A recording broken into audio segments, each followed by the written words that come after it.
The old man was crying in the parking garage, and everyone else was walking past him. Tamsin Reilly noticed because she noticed things. It was, in a way, the whole reason she was good at her job, but she almost walked past too. She was 19 minutes from the most important meeting of her career, the one she'd spent 3 weeks preparing for, the one that her boss had made very clear was a test she could not afford to fail. She had her laptop bag over one shoulder and her good shoes in her hand, because she'd worn flats on the train, and she was moving fast through level 2 of the Harrow Street parking structure when she saw him. He was sitting on the concrete ledge by the elevator bank, an elderly man in a gray cardigan, holding a phone he clearly didn't know how to work, and he was crying. Not loudly, just leaking. The silent, helpless way that old people cry when something has gone wrong and they don't have the words for it anymore. Tamsin slowed. 3 other people in suits crossed the garage in those few seconds. None of them looked at him. One actively angled away, the practiced swerve of a city person avoiding a problem. She checked her watch, 18 minutes now. "Keep walking," said a voice in her head that sounded a lot like her boss. "This is not your problem and you cannot be late." She stopped anyway. She put her good shoes down on the dirty concrete and crouched in front of the old man and said, "Hey. Hi, are you okay? Can I help?" She had no idea that she'd just thrown away the meeting, the test, and within 48 hours, the job she'd wanted her entire adult life. And she certainly had no idea, crouching on the oil-stained floor of a parking garage in her one good blazer, that she was about to meet the most important person she would ever meet, and not recognize him for what he was. His name was Walter, and he was lost.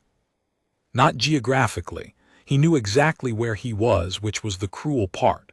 He was lost in the way that arrives slowly and then all at once. He'd driven himself to a doctor's appointment, a thing he'd done 10,000 times, and somewhere in the unfamiliar parking structure his mind had simply slipped a gear. He couldn't find his car. He couldn't remember which level. He tried to call his daughter and got her voicemail, and then he tried to call again and couldn't remember how, and the phone had become a smooth, uncooperative stone in his hands, and the shame of it had undone him completely. "I'm not," he kept starting sentences and abandoning them. "I'm usually, this isn't, I drove here. I know I drove here. I'm not some confused old." "Hey, no, of course not." Tamsin sat down on the ledge beside him, the meeting receding now to a distant ringing in the back of her mind. "Parking garages are the worst. I lose my car in here when I'm completely fine. They make every level look identical on purpose, I'm convinced of it." She kept her voice easy, the same voice she used with her daughter at 2 in the morning. "What's your name?" "Walter."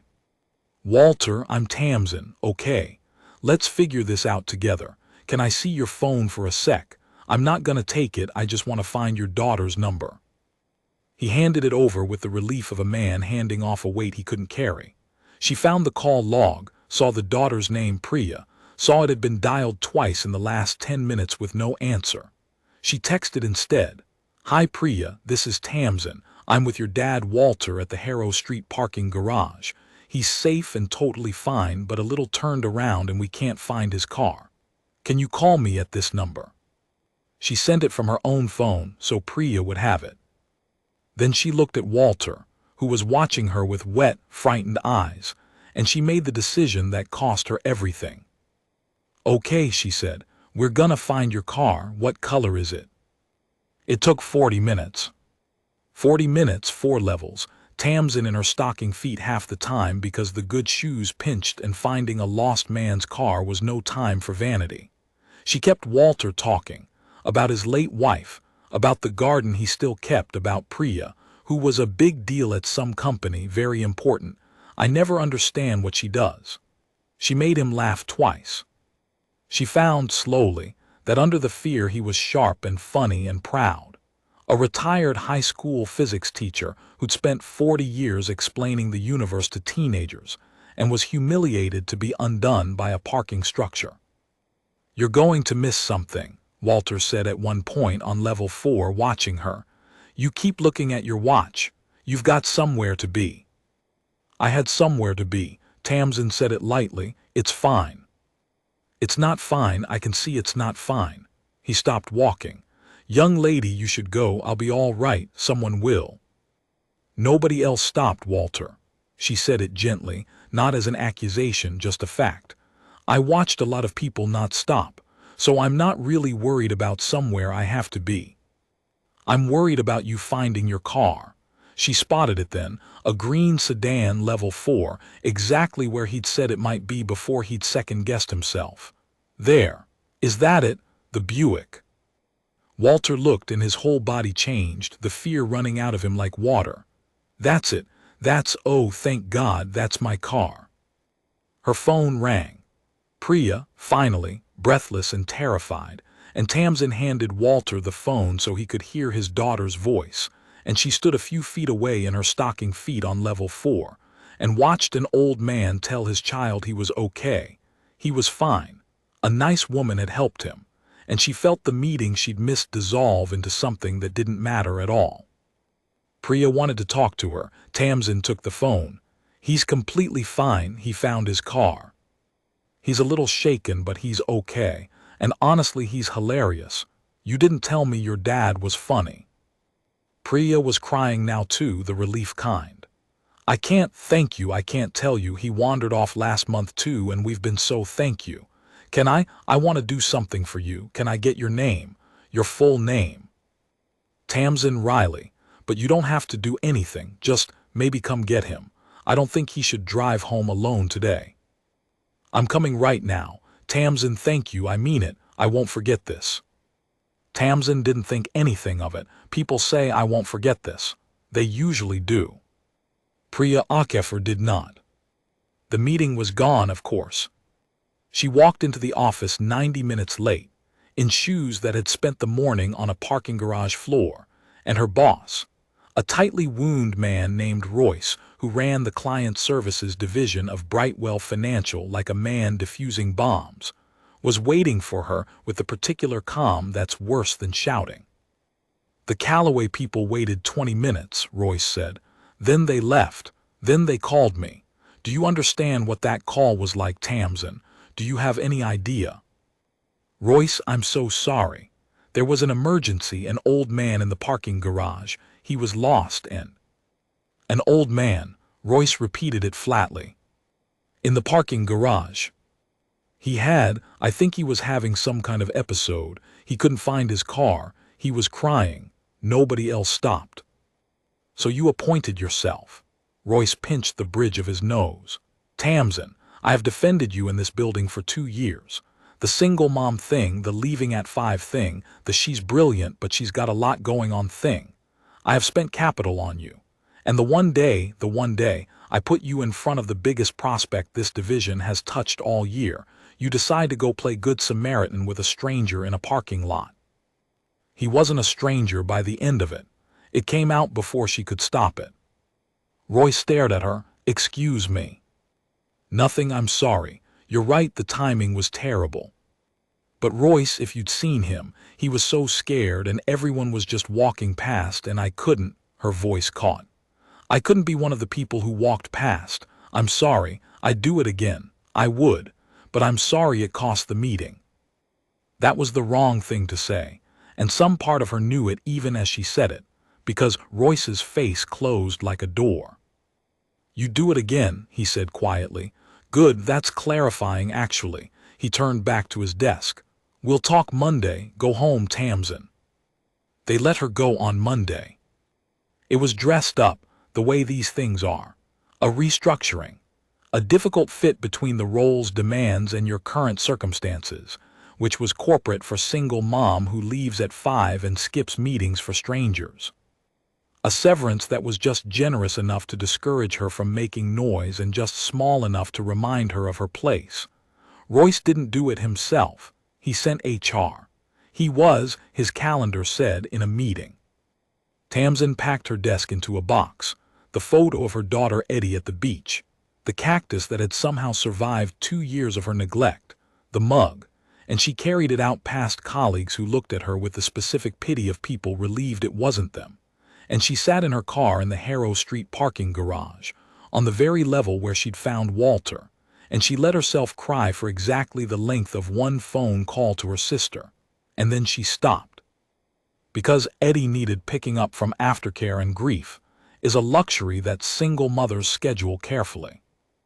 The dream job was gone. She'd be honest with herself about that part later. It had been her dream job, client services at Brightwell, the role she'd clawed toward for years, nights of study, a path that was finally opening into the kind of stability she'd never had growing up and desperately wanted to give Eddie. Gone. For a stranger in a cardigan whose last name she didn't even know. She did not regret it. That was the strange thing she kept returning to in the weeks that followed, in the long, anxious nights of updating her resume and doing the math on how many months the severance bought her. She'd lost the thing she wanted most, and she didn't regret the choice that lost it. She just wished, sometimes, that being a good person didn't cost so much, and that the cost didn't always seem to land hardest on the people who could least afford it. She had no way of knowing that Priya Akafor had been looking for her for 3 weeks. Here is what Tamsin didn't know. Priya Akafor was not a big deal at some company. Priya Akafor was the founder and chief executive of Meridian Health Group, a company that ran a network of senior care and assisted living facilities across 4 states, a company built from a single facility on a single conviction that Priya talked about constantly, and that her own board had quietly started to regard as sentimental and outdated.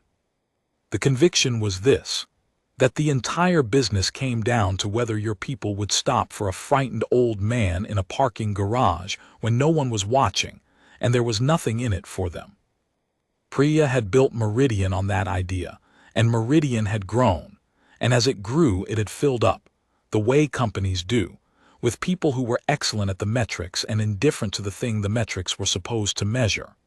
Her facilities scored well on every audit and felt, when Priya walked through them unannounced, increasingly like very clean places where people were efficiently waiting to die. She'd been losing a quiet war inside her own company for 2 years, against a faction led by her chief operating officer, a sharp, numbers-driven man named Gareth Vance who thought Priya's "stop for the old man" philosophy was a liability, a soft and unscalable indulgence, and who had the board increasingly on his side.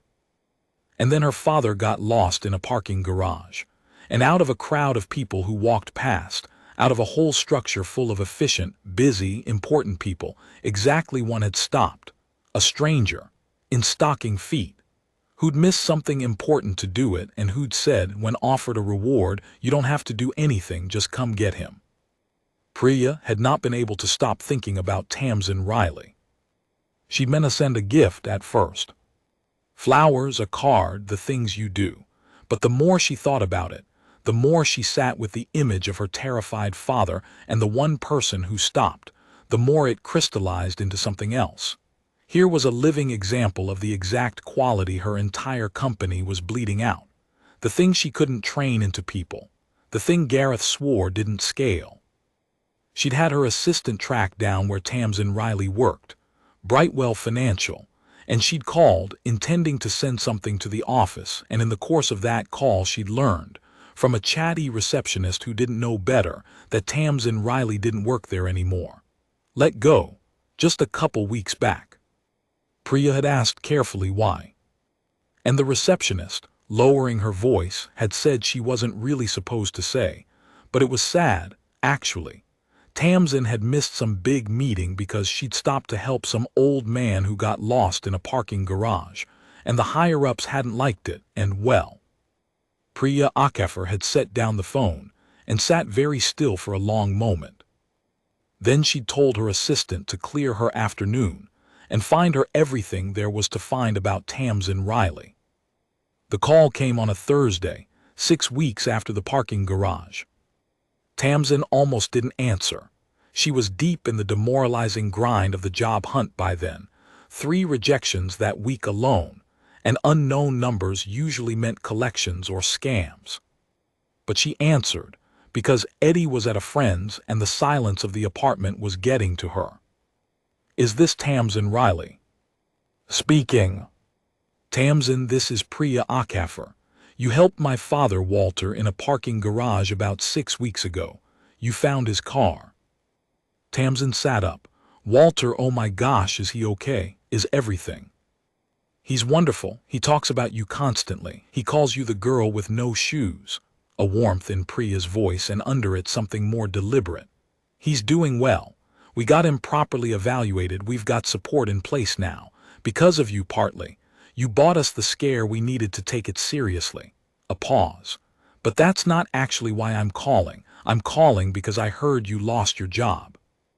"Over what happened with my dad?" The old shame flushed through Tamsin. That's not really, it was complicated. The timing was bad, it wasn't only that." "I know exactly what it was."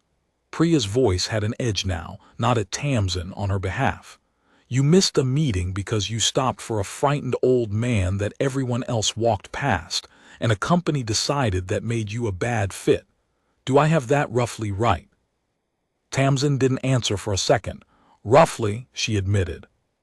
"Tamsin, I'm going to ask you to do something that's going to sound strange, and I'd like you to hear me out before you say no. I run a company. Senior care, facilities, assisted living, 4 states. About 2,000 employees. And I've spent 2 years watching it slowly become a place full of people who would have walked past my father." A breath. "I don't need another executive who's great at spreadsheets. I'm drowning in those. I need someone who stops. I'd like to talk to you about a job. A real one. Will you come in and meet me?" Tamsin laughed, a little disbelieving, a lot wary. "Ms. Akafor, I appreciate it, I really do, but I don't know anything about senior care.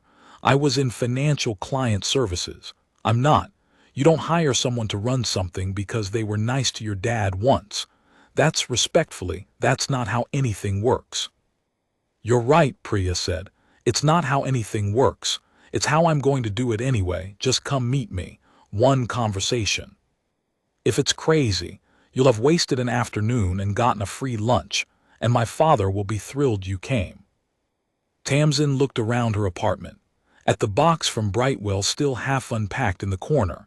At the budget spreadsheet open on her laptop with its shrinking runway.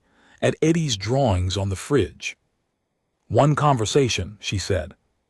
She did not become CEO that afternoon. The headline version skips the part that mattered most, which is that Tamsin almost talked Priya out of it. Because Tamsin Reilly was nobody's fairy tale, and she said so plainly, across a lunch that ran 3 hours. "You can't make me an executive," she told Priya. "I mean it. I'd be eaten alive. Your people would smell it in a day, the woman who got the job because she found the boss's dad. They'd be right to resent it. I'd resent me. And I don't know your business, I don't know your regulations, I don't know your numbers. Kindness isn't a qualification, Ms. Akafor. It's a prerequisite, maybe. It's not the whole job."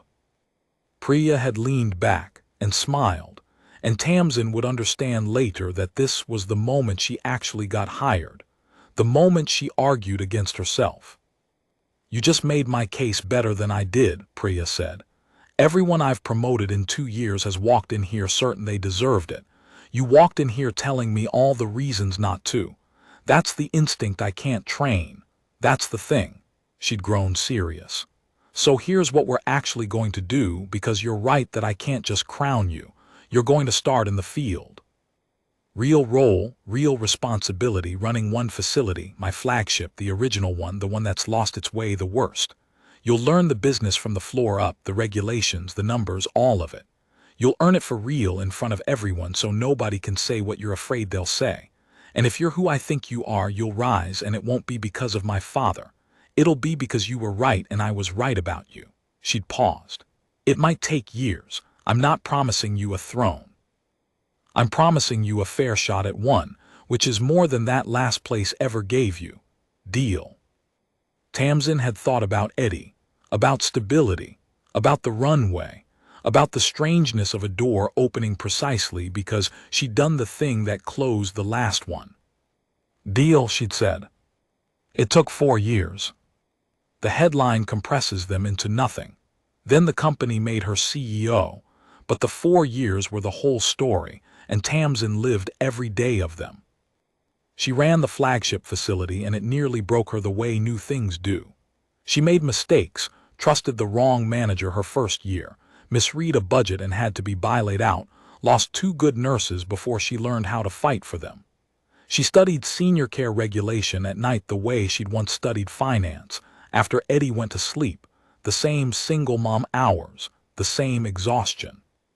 She earned the staff's respect slowly and against real resistance, because Priya had been right that they'd resent the parking garage story, and Tamsin had to outwork it, outcare it, prove day after unglamorous day that she was there for the residents and not for the connection. The turning point came in year 2, and it came from the residents themselves. Tamsin had done something nobody at corporate could quite quantify. She'd made the flagship feel like a place where people lived instead of waited. She knew every resident's name and most of their stories. She'd stopped, over and over, for the frightened ones. And the families noticed, and the occupancy climbed, and the staff turnover, the metric Gareth Vance worshipped, dropped to the lowest in the entire company, because it turned out people don't quit a place where the work means something. Gareth fought her the whole way. He was the secondary war of those 4 years, the COO who'd spent his career arguing that Priya's philosophy didn't scale, watching a former financial services washout prove it scaled just fine if you actually believed it. He wasn't a cartoon villain. He genuinely thought he was protecting the company from sentiment. But he was wrong, and the numbers slowly, undeniably said he was wrong, and the board that had been drifting toward him drifted back. Priya gave Tamsin a region, then 2. Tamsin rebuilt them the way she'd rebuilt the flagship, not with a philosophy she preached, but with one she demonstrated by stopping, every time, for the person everyone else walked past. The company began, facility by facility, to become again the thing Priya had founded it to be.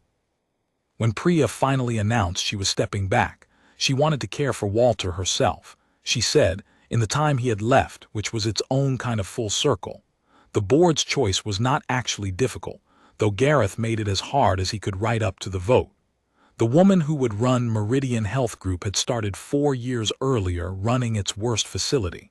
She'd earned every rung in front of everyone. Nobody could say she'd been handed it. Except Tamsin knew the truth was more complicated than earned or handed, and she insisted on saying so, out loud, the day they offered it to her. "I want to be honest about something," she told the board, "because I think it matters." She was 40 by then. The good blazer had long since been replaced. Eddie was a teenager who found her mother's parking garage story deeply embarrassing and secretly told it to everyone. "You're about to give me this job, and the story everyone's going to tell is that I earned it. The 4 years, the flagship, the regions, the numbers. And that's true. I did earn it. I'm not going to pretend I didn't because I worked too hard to be modest about it." She paused.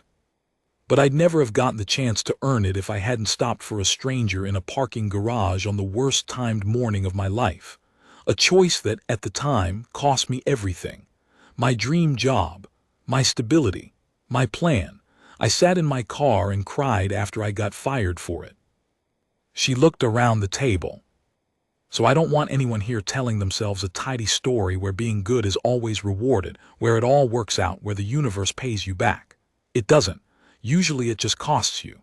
I stopped for Walter knowing it would cost me, and it did, and I'd do it again, and the payback that came after was luck. Priya's father, of all the people in all the parking garages. It was luck." She let that sit. "But here's the thing I actually believe, the only thing I'm certain of. You can't control whether the world pays you back for being decent. You can only control whether you're the kind of person who stops. That's the whole job. The one we do here. Everything else. The numbers, the audits, the occupancy. It all comes down to whether your people will stop for the frightened old man when nobody's watching and there's nothing in it for them. I learned that the expensive way. I'd like to spend the rest of my career building a company that runs on it." She took the job. Walter came to the small celebration. He was frailer by then, Priya at his elbow, but his eyes were clear that day, and he found Tamsin in the crowd and held both her hands in his papery ones. "The girl with no shoes," he said, beaming. "Look at you, CEO. I always said you'd be a big deal at some company." "You did not, Walter. You didn't know my last name." "Details." He waved a hand, then grew quieter and his grip tightened. "You stopped. Everybody else walked. I've thought about that 1,000 times, what would have happened that day if you'd been in a hurry like all the rest of them." His eyes went bright. "And now you're going to run a whole company full of people whose job is to stop. For all the old fools like me who get lost and scared and can't work the telephone." He squeezed her hands. "That's not nothing, you know. That's about the best thing I can think of for a person to do with a life." Tamsin couldn't answer for a moment. "I missed a meeting," she finally said, and laughed, because it was the only way to say it without crying. "That's all it was, Walter. I missed one meeting." "No," he shook his head, certain as the physics teacher he'd been for 40 years, stating a law of the universe. "You stopped. The meeting's just what it cost you. Those aren't the same thing." He patted her hand. "Don't ever let anyone tell you those are the same thing." Across the room, Priya was watching them, and Tamsin caught her eye, and the two women shared a look that held the whole improbable arc of it. The parking garage, the firing, the lunch, the 4 years, this room. Later, after Walter had tired and Priya had taken him home, after the crowd thinned, Tamsin stood alone in her new office on a high floor, looking down at the city where, somewhere, 1,000 people were hurrying past 1,000 small emergencies they'd never stopped for. She thought about the morning it all started, the shoes in her hand, the 18 minutes, the voice that told her to keep walking. She was so glad she hadn't listened to it. She'd lost her dream job that day, and it turned out the dream job was never the one she lost. It was the one she could only reach by being the kind of person willing to lose it. The world hadn't promised her that. It had just, this once, against all odds, paid her back. But she'd have stopped either way. That was the part that had always been hers, the part no firing could take and no promotion could grant, the part Walter understood better than any board ever would. You stop, whatever it costs, you stop. Everything else is just what it costs you.